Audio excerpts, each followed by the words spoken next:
Hello, welcome to Prime DX. Today I'm reviewing the M-hero 2.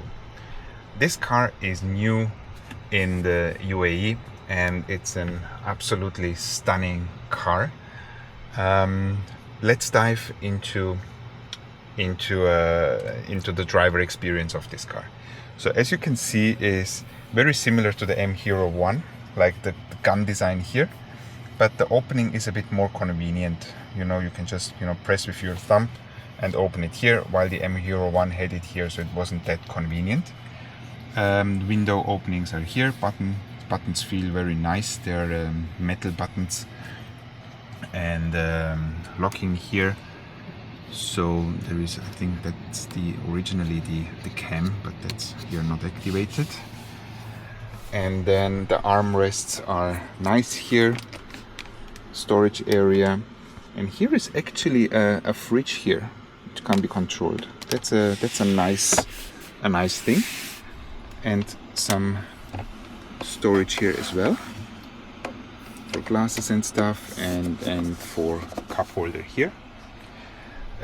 We had the auxiliary buttons in the M-hero 1 on the side here, but here it's very nicely here on the top, so you can turn them on and off.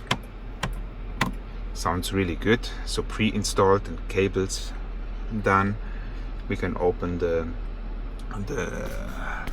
thing here on the top, and you also see the rear mirror window here on the top. So we can also modify the settings here with pressing the button here. There are some buttons here on the top. Good. So another difference here to the M-hero 1, the seat settings are not here on the sides, they are here at the bottom, and you can modify almost everything except I think the sides of the seat.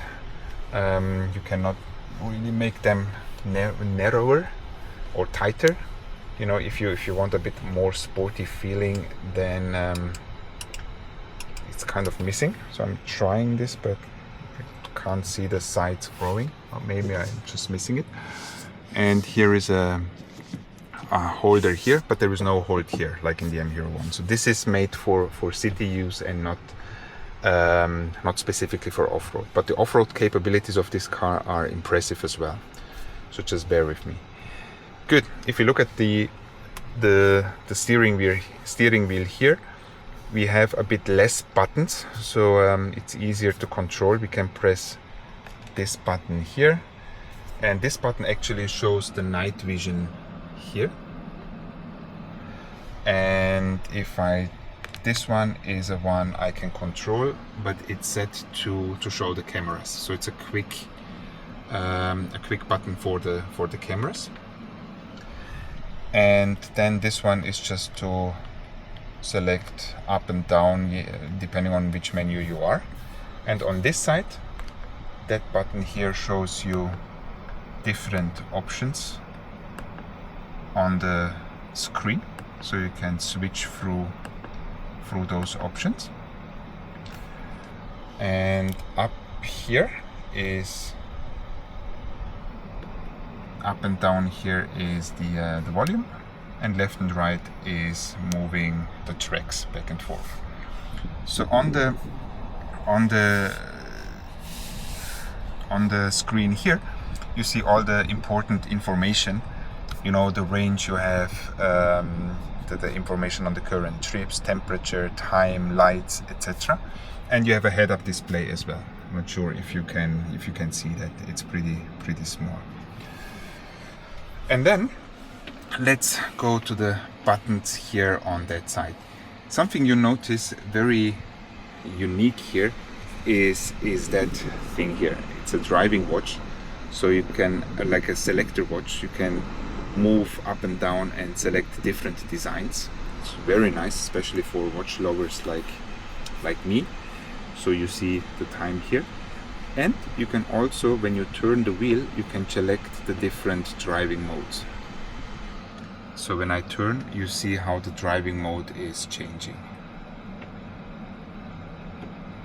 there are quite a lot of driving modes, like standard, sport, snow, muddy, sand, rock, wading, automatic, and you can modify some of them yourself in the driving control center. Furthermore, there are some other buttons here, you know, for rock modes or going down, braking, etc. So this is just helping you quickly if you need them. There are 2 phone chargers here, also very nice, and they're ventilated too. Now if we go here to the menu, right, we have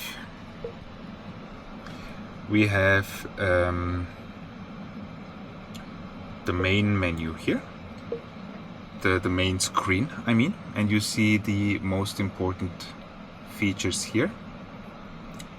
So you can control the music. You have some quick buttons here for the calls and for certain apps. You see the tire pressure and some information on the trip. Here at the top we have message center. We can lock or unlock the screen and the connectivity features on the top. So if you go to the apps here, this is all the apps currently installed. There is the multimedia center. You can select USB music or Bluetooth. It's all good. Then Bluetooth call, vehicle center, we go to that in a minute. The energy hub, you have all the information here. You can even select the different ways of measuring things, like combi or VLTP, percentage or range. So if you go to the range here, then you see that the range is changing, and if you go here, then yeah, you see the percentage. You can set a scheduled charging. You can select the charging limit if you want. Okay, not met. This charging limit, you can set them as well. And fuel replenishment. And we go to the surround view. It's actually quite nice.